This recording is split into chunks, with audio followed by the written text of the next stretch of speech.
Buenas a todos, bienvenidos a un nuevo episodio de A Cerebrito Quitado.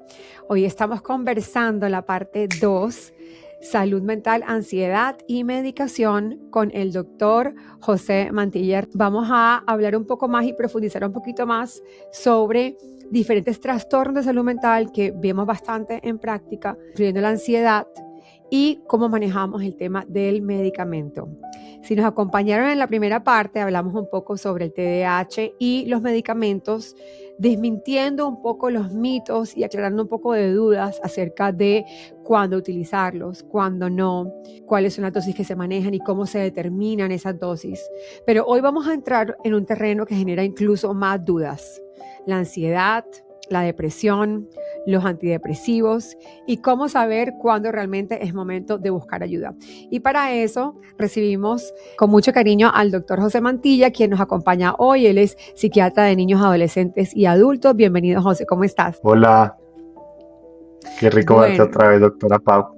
Gracias por acompañarnos en este espacio para todas nuestras familias, para poder conversar sobre esos temas tan importantes, con tanta información que hay en redes sociales, José, a disponibilidad de todos. Creo que estos espacios donde hablamos desde la ciencia y desde la evidencia son súper importantes y donde también podemos hablar en un lenguaje muy fácil y de fácil acceso para las familias. Una de las preguntas que siempre siento que las familias se hacen, o a veces comentarios que nos hacen cuando llegan a consultas en neuropsicología, es que los psiquiatras o psiquiatría en general se enfocan más en la parte de medicar que en la parte de la psicoterapia. Y claramente sabemos que dentro de esta disciplina pues hay diferentes modelos de práctica clínica, pero creo que debemos empezar primero por el elefante en la habitación, ¿no? Y es que existe pues esta idea de que si una persona va al psiquiatra, inevitablemente pues va a salir con una receta. ¿Qué piensas tú cuando escuchas esto? Yo pienso que no siempre es cierto. Y pues obvio tú me conoces a mí, pero Sí. yo creo que uno de los problemas más grandes también viene siendo un problema de cómo funciona el sistema, ¿no? De cuando llegan a un psiquiatra, muchas veces llega una lista de espera y está la desesperación y está la necesidad de encontrar una solución inminente, que a veces muchas personas interpretan como quiero empezar un medicamento, pero yo pienso que una gran proporción de nosotros, de hecho, se enfoca en establecer un buen diagnóstico, en establecer la primera cita, una buena relación terapéutica, un buen entendimiento de lo que está pasando y de ahí en adelante juntos decidir cuál es el mejor tratamiento, porque como vamos a hablar más tarde, los medicamentos no están indicados para todas las personas y el medicamento no siempre resuelve todos los problemas. Y hay personas a las que de hecho les va mucho mejor sin medicamento, y hablarlo desde la primera cita puede ser de hecho muy bueno y decir, mire, el problema de usted no necesita medicamentos, sino necesita esto, necesita estos estudios de sueño o estos exámenes de laboratorio y con esto va a ser más que suficiente. De acuerdo, y creo que el mensaje entonces que queremos que la audiencia se lleve y empezamos desde ahí, ese punto de partida, es que no todas las visitas a psiquiatría van a terminar con una recomendación de medicamento, que muchas veces puede la primera evaluación psiquiátrica terminar con recomendaciones que no incluyen medicamento. Y eso es realmente lo que determina una buena práctica psiquiátrica, en donde evaluamos al paciente dentro de un todo y dentro de su singularidad, y eso puede abarcar la posibilidad de medicamento. Y claramente hay ciertos trastornos en donde la primera línea de acción es el medicamento, pero no es como que vamos a saltar de una vez a esa recomendación sin antes evaluar primero el entorno y el contexto de cada paciente. Entonces, en ese mismo orden de ideas, ¿cuándo, doctor José, consideras tú que vale la pena tener esa conversación de medicamento? ¿Cómo son esos pasos que tú tomas que te van indicando, ok, este paciente es un candidato o candidata para medicamento? ¿Qué evalúas? Mi manera de trabajar es que siempre cuando llega una persona nueva con síntomas de depresión, de ansiedad, de trastorno bipolar, a mí me gusta mucho utilizar escalas estandarizadas que me dicen qué tan severo está el problema, midiendo con unos números que obviamente son arbitrarios y tienen sus limitaciones. Sin embargo, la ventaja de eso es que se han hecho varios estudios que han demostrado que a partir de ciertos números para ciertos trastornos diferentes, los medicamentos pueden ser más efectivos que para otros.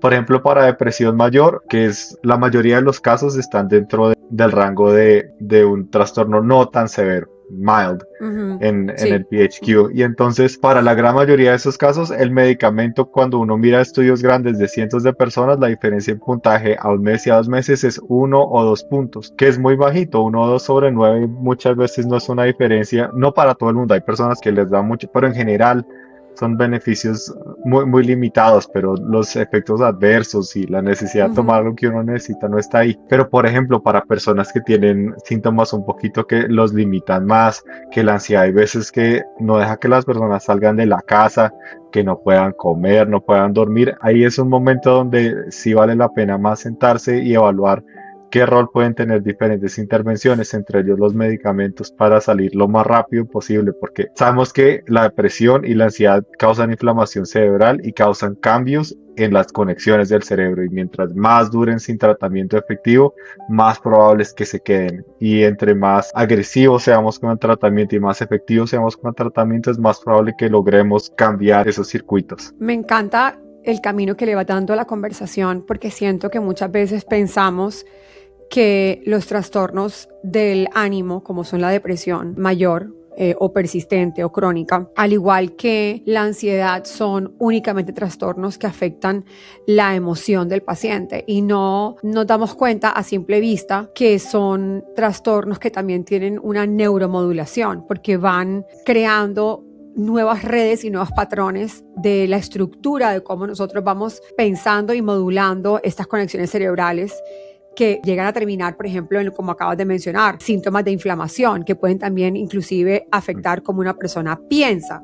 Por eso, por ejemplo, nosotros cuando hacemos evaluaciones cognitivas no solamente nos enfocamos en que el niño tenga una inteligencia en cierto nivel, o que tenga una habilidad de lenguaje de cierto nivel, o que tenga funciones ejecutivas de cierto nivel, sino también vemos cómo el niño está pudiendo controlar y modular su emoción, porque es una de esas relaciones que es doble vía, en donde si yo tengo un trastorno o estoy en ese momento padeciendo un trastorno de la emoción o de la ansiedad, eso se va a ver manifestado y va a impedir que yo pueda demostrar cuáles son mis verdaderas habilidades cognitivas, ya cómo puedo pensar, Uf. organizar, iniciar una Ujú. tarea, ¿verdad?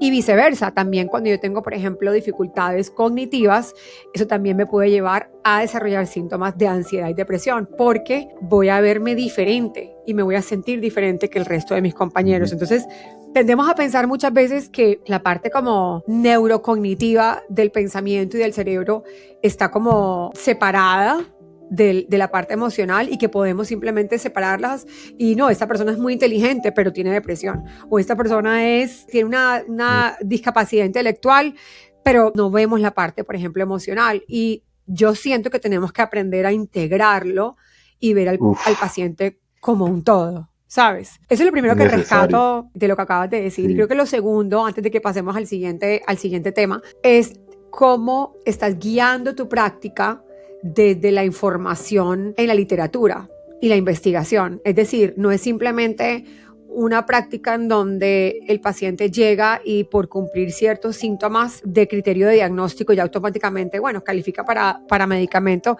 sino que basado en la literatura y la investigación estás informando tu práctica. ¿Por qué? Porque eso es lo que queremos ver. O sea, yo que por ejemplo hago investigación y que estoy involucrada, de hecho, he estado involucrado porque es una de mis pasiones, es la investigación sobre el trauma craneoencefálico y el TDAH. Me gusta poder informar mi práctica clínica con base en lo que vamos viendo que funciona.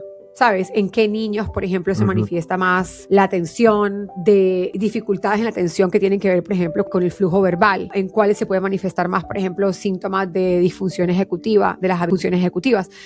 Entonces, eso viene de haber estudiado muchos niños alrededor del país e incluso del mundo, porque nos guiamos por estudios que se han hecho en diferentes poblaciones, en diferentes regiones. Y creo que cuando una persona está teniendo una conversación con un clínico que puede hablar sobre qué dice la literatura, sabe que está en buenas manos porque se está con un clínico informado, que simplemente no se queda en lo que leyó en un libro, en lo que aprendió en la escuela de medicina, sino que se mantiene actualizado y a vanguardia de todo lo que va surgiendo, porque la medicina es una práctica, así como lo es la psicología y la neuropsicología. Es una práctica donde vamos aprendiendo todos los días. Entonces me parece muy importante como resaltarlo y me encanta que la audiencia tenga la oportunidad de poder escuchar cómo ejerces. Me gusta mucho lo que estabas hablando porque fíjate que estábamos hablando de las escalas al principio y uno de los problemas grandes que mucho de lo que estamos hablando ahorita es, por ejemplo, uno mira las escalas de Vanderbilt, por ejemplo, para el ADHD, ¿no? Y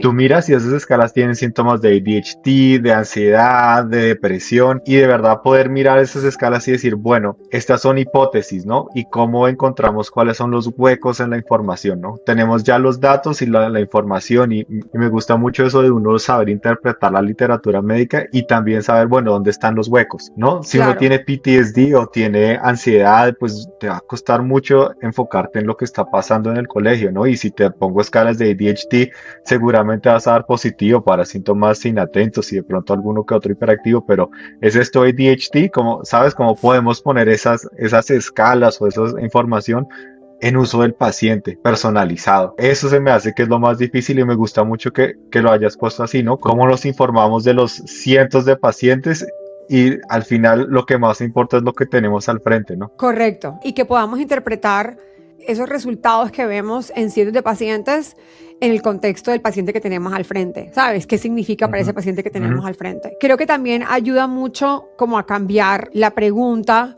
de ¿es ansiedad lo que el paciente tiene o es depresión lo que el paciente tiene? Hacia más la parte funcional de cuánto y cómo está afectando la vida de este paciente. Y eso nos lleva a hablar un poco sobre una de las preguntas que hablábamos sobre el TDAH, que la mayoría de los papás tienen, y es cómo los antidepresivos cambian la personalidad de los niños o de los adultos que lo toman. Es una pregunta muy frecuente y es una preocupación también muy frecuente que tienen los padres de familia cuando vienen a nuestra práctica.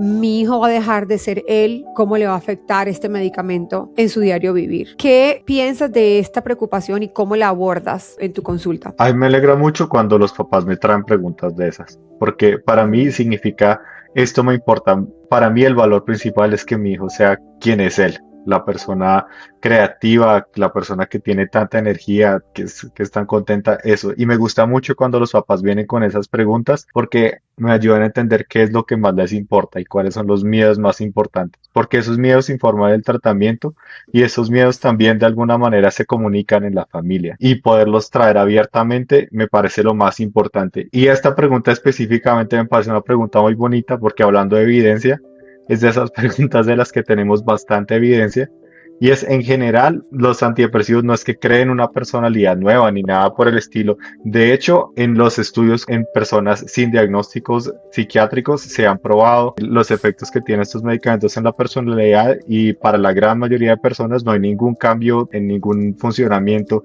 ni neurocognitivo ni en términos de funciones cerebrales medidas por neuroimágenes. Sin embargo, obviamente siempre están las personas que tienen efectos adversos, que pues eso es una población generalmente chiquita y los números están ahí más o menos en términos de cambios del comportamiento son menos del 1 al 2%.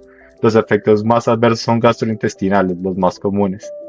Insomnio también puede pasar con algunos medicamentos, especialmente la fluoxetina. Pero lo importante, y creo que esto se liga con lo que estábamos hablando en el capítulo pasado, es el contexto, ¿no? ¿Cómo podemos estos antidepresivos o estos medicamentos recetarlos en el contexto en lo que está pasando para mejorar lo que le importa a esta persona, ¿no? Porque la depresión también causa aislamiento, causa ideas de yo no valgo la pena, causa ideas de me voy a rendir, esto no soy capaz, y esas cosas también cambian la personalidad. Por el contrario, cuando uno empieza el tratamiento y cuando es tratamiento donde el enfoque no es eliminar síntomas, sino tratar de entender esta depresión desde diferentes puntos de vista, en términos de estresores, en términos de lo que la persona está sintiendo y el contexto, estos medicamentos de hecho pueden ayudar mucho a facilitar procesos de terapia y procesos de entendimiento que pueden ser también muy difíciles. Y lo otro es que el medicamento no es por siempre. La gran mayoría de nosotros sabemos, y eso también estaba en buenos datos, que 6 a 12 meses después de empezar el medicamento y que los síntomas hayan remitido, el medicamento se para y para la gran mayoría de personas los síntomas no vuelven a recurrir, especialmente si han combinado un proceso de psicoterapia durante el tratamiento farmacológico. Correcto, de acuerdo. Y es bueno también, me parece a mí importante apoyarnos como en diferentes recursos e instrumentos que nos ayuden a poder interpretar lo que le está pasando al paciente y cómo se está manifestando en su diario vivir. Y eso va acompañado, por ejemplo, de imágenes, va acompañado de pruebas estandarizadas, va acompañado de evaluaciones clínicas, va acompañado también como de una revisión de la parte también fisiológica, ¿no? Porque muchas veces también podemos tener pacientes que vengan con dificultades a nivel fisiológico o sintomatológico que se puedan estar somatizando, que de repente pues se manifiestan de manera psicológica y viceversa. Entonces creo que algo importante, por ejemplo, en recalcar es que seguimos como enfocándonos, ¿no? Promoviendo una evaluación holística y integral, más que simplemente la consulta sobre medicamento o no, ¿no? O sea, creo que va más allá de eso. 100%. Y como te comentaba antes, obviamente el tema de cómo la ansiedad y la depresión puede afectar la memoria, puede afectar la atención, la velocidad de procesamiento, la toma de decisiones. Entonces, a veces el problema no es tanto como quién es la persona, sino cuánto espacio está ocupando el sufrimiento emocional en esa persona.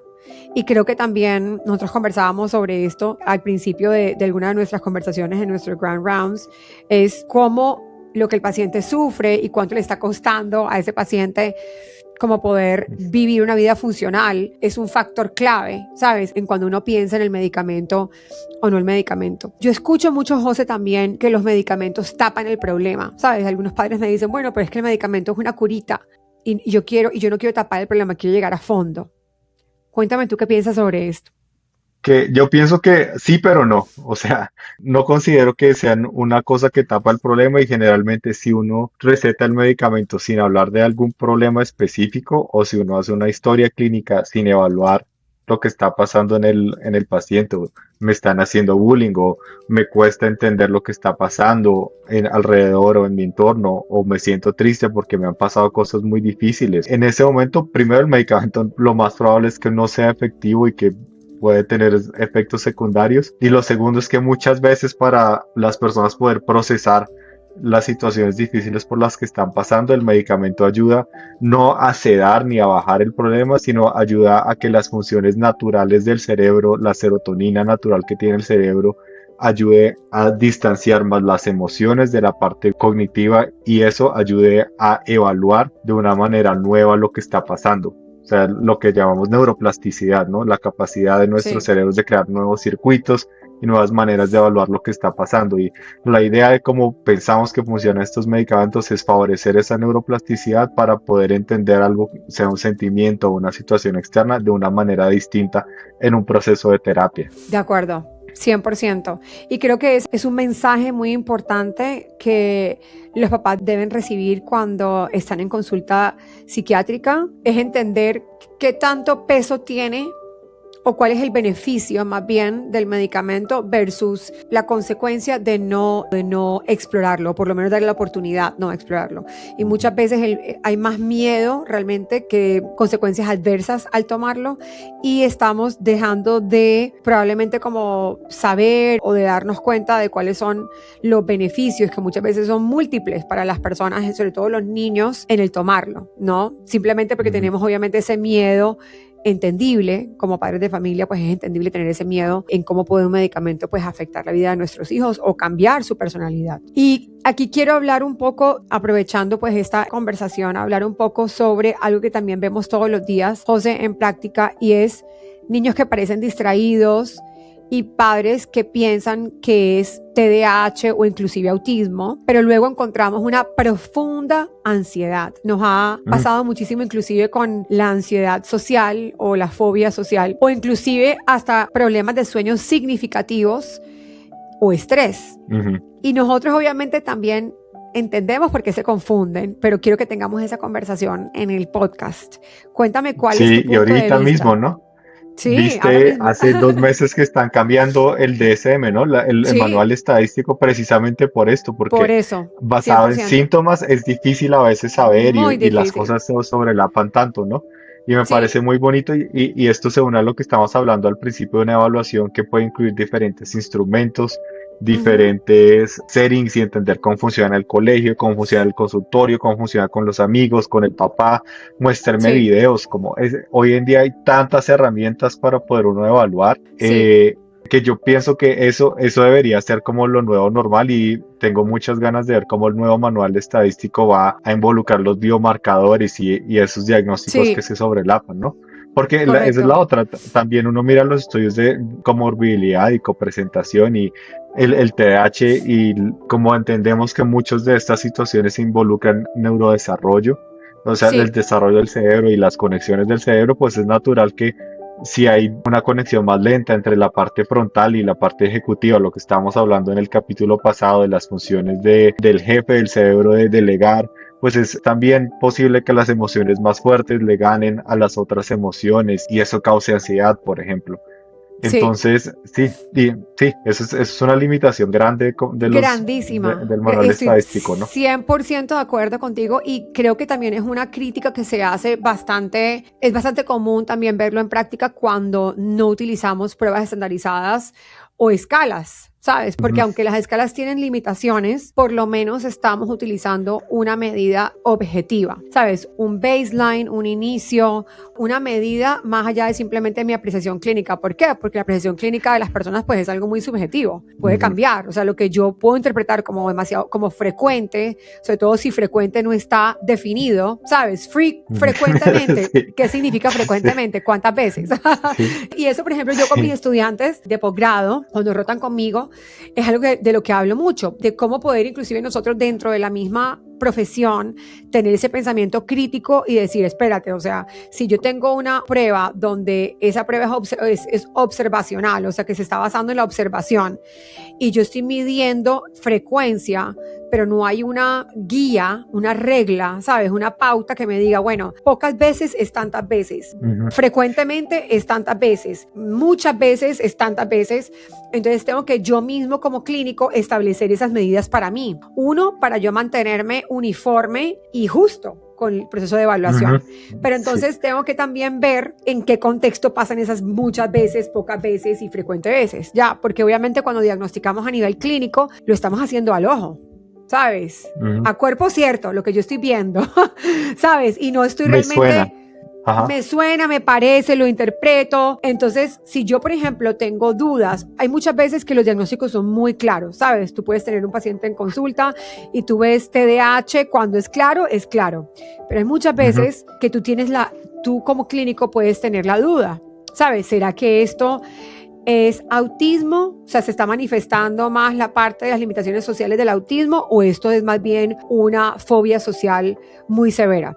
Entonces, Ujú. algo que yo, por ejemplo, aplico mucho es pensar no solamente en lo que el paciente presenta, lo que nosotros llamamos comportamientos que vemos que no deberían, digamos que son atípicos o que se desvían de la expectativa social, sino también lo que el paciente le hace falta. Entonces, por ejemplo, si vamos a hablar del autismo específicamente en este espacio, no es solamente ver si el paciente tiene limitaciones con la manera como, por ejemplo, mantiene la mirada, ¿sabes? O si el paciente tiene dificultad, por ejemplo, iniciando conversaciones, sino también ver si estas otras diferencias sociales existen, si el paciente tiene atención combinada, si el paciente tiene disfrute integrado, o sea, que puede disfrutar con otra persona de algo, si el paciente, por ejemplo, tiene reciprocidad en comunicación, que son muchas cosas que tú puedes observar inclusive en un niño o una niña que tengan un nivel de ansiedad significativo. Ya, Ujú. porque una vez ya tú puedes romper la barrera de la ansiedad y puedes establecer esa relación clínica, tú empiezas a ver cómo estas actitudes emerger o salir a flote. Entonces, y no solamente eso, 100%. sino también pensar, ok, listo, entonces esto está aquí, pero ¿y qué hay, por ejemplo, de la parte de los comportamientos repetitivos y restringidos? ¿Existe un historial de esto? ¿No existe un historial de esto? Si se manifiesta es en el contexto de un trastorno de TIC, es en el contexto de un trastorno de Ujú. atención hiperactividad. Entonces, creo que tocaste un tema muy, muy importante y por el cual creo que el mensaje que hay que resaltar aquí es que la evaluación debe de incluir, debe de integrar estas escalas objetivas, estandarizadas, sobre todo cuando tenemos dudas sobre la presentación del paciente, ¿sabes? No solamente enfocarnos en lo que el padre está diciendo, ni lo que la profesora está diciendo, ni lo que nosotros pensamos, sino más bien ayudarnos con instrumentos, ¿sabes? Para poder esclarecer un poco la presentación. Sí, yendo un poco a lo de investigación que estabas hablando, ¿no? Que a veces es como la entrevista genera hipótesis. Y uno con las preguntas va aclarando, diciendo esto favorece, esto va en contra, y uno después uno dice, bueno, veo estos síntomas y estos problemas, y ¿qué puede causar esto? ¿Qué puede estar pasando? Y pensar grande, ¿no? Pensar en diferentes cosas y probar las hipótesis, eso es súper importante. De acuerdo, de acuerdo. Y creo que esto nos lleva a esta conversación de lo que nosotros realmente pensamos o consideramos que es el estándar del cuidado, nos lleva a hablar un poco sobre los errores más comunes que vemos en práctica. Y quiero preguntarte, en tu consulta, ¿cuáles son los errores que ves con más frecuencia?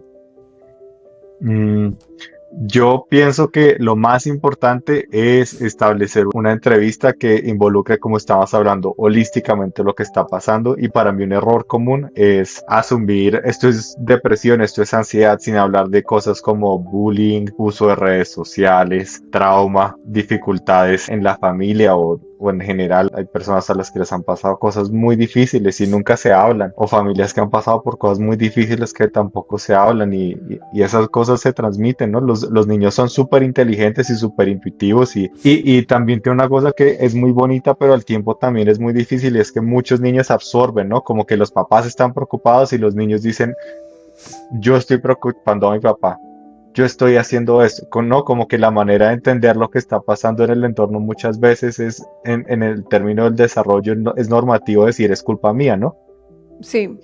Y esas cosas, especialmente cuando no se hablan, a veces preocupan mucho, y para mí eso es crucial, tener una buena entrevista donde uno habla de factores de sueño, factores de trauma, factores que estresan a la familia, cosas del colegio, aprendizaje. Y eso es, como hablamos, escalas también, como entender bien el problema antes de empezar una solución. Eso lo hablamos en terapia de familia un poco. Mi profesor de terapia de familia me decía, si usted va a alguna sesión de terapia de familia y antes de conocer y antes de hablar el problema le están dando sugerencias, usted debe dar 3 pasos atrás y decir, estoy en el lugar correcto. De acuerdo, 100% de acuerdo. A nosotros nos enseñaban algo muy parecido en la clase de assessment, de evaluación, y es que un buen historial biopsicosocial te reduce significativamente un error de diagnóstico. Cuando tú tienes un buen entendimiento sobre el historial de ese paciente, no solo cuando era pequeño, inclusive hasta antes de nacer.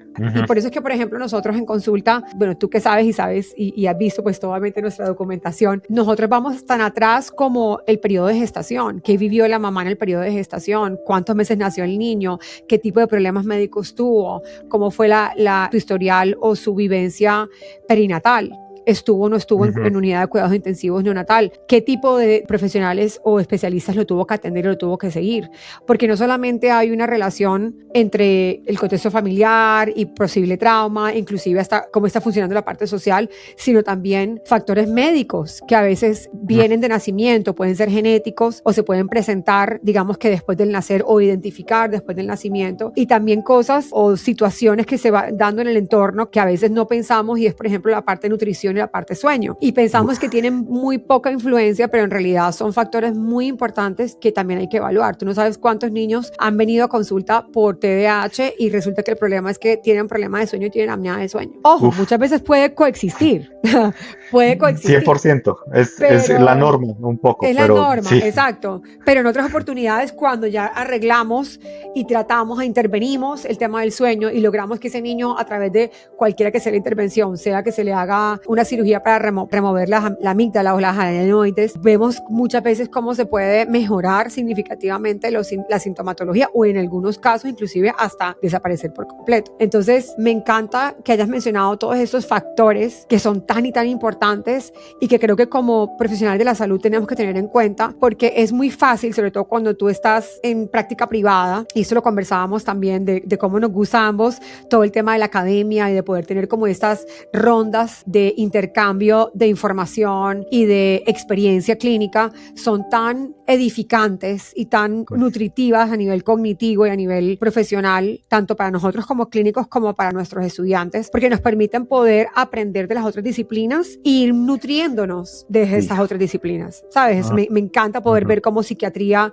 evalúa al paciente, lo que está viendo, en qué se está enfocando y viceversa. Y también, por ejemplo, ver terapia ocupacional en qué se enfoca y audio en qué se enfoca, ¿sabes? Y terapia Oye, física en a qué mí se me enfoca. encanta, sí, sí, sí, sí, Sí, sí. En OT a mí me encantaba ir a los assessments con terapia ocupacional y uff, eso es sí, increíble, ¿no? Va un poco más a lo que hablamos y es las cosas que uno no ve y uno no sabe preguntarlas, ¿no? Como que el modelo en el sí, que uno le enseñan es modelo biomédico, psicológico, psicoanalítico, comportamental. sí, Y sí, necesariamente hay cosas que se quedan por fuera, ¿no? Y uno, cien por me ciento. gusta mucho eso que dices, ¿no? Uno se gradúa y uno empieza la práctica y tener como una comunidad de gente con la que uno puede hablar y seguir aprendiendo y crear esa cultura de qué más hay, cómo puedo mantenerme curioso y seguir aprendiendo, es súper importante. 100%. Y creo que para los que nos estén escuchando, si son profesionales de la salud o si son personas que están alrededor de niños y están encargados de su cuidado o están interactuando con niños, pueden ser docentes o alguien, coaches, siempre, siempre tratar de ver al niño desde un lente muy integral, muy holístico, muy no solamente basado en y llevarnos a lo mejor como un pensamiento o una conclusión solamente por lo que yo veo, sino que si tenemos algún tipo como de sexto sentido sobre lo que pasa con el niño, tratar de buscar cómo se comporta el niño en otros entornos y ver si eso amerita hacer una recomendación a los padres o a sus cuidadores de a lo mejor explorar un poquito más. Creo que este espacio va a ser muy beneficioso para muchas familias y para muchos docentes también y profesionales de la salud. Y quiero terminar con algo importante, doctor José, porque creo que la conversación no debería ser entonces medicación sí o no, sino más bien qué necesita este paciente para mejorar su funcionalidad. Creo que la importancia es cómo maximizo la funcionalidad y el estándar de vida de este paciente. Y muchas veces esto puede Ujú, involucrar medicamento y muchas veces no. ujú. Y creo que Es la respuesta puede complicado. incluir terapia, sueño, ejercicio, rutinas, la vida escolar, apoyo familiar, medicamentos o simplemente una combinación de todo lo anterior. Sí, eso sí es la norma. Exactamente. Doctor Sí. José, gracias por acompañarnos. Creo que este cierre de temporada representa perfectamente lo que queremos hacer en A Cerebrito Quitado: reducir el miedo, reducir los mitos, incrementar la información, tener más conversaciones honestas y obviamente más decisiones basadas en la evidencia. Si algo que queremos que recuerden es esto: los medicamentos no son buenos ni son malos, son herramientas. Y las herramientas funcionan mejor cuando se utilizan en el momento correcto, por la razón correcta y dentro de un plan integral. Gracias por acompañarnos durante esta temporada y nos vemos en la próxima temporada de A Cerebrito Quitado. Gracias, doctor José. Muchas gracias a ti, Pau. Que esté muy bien.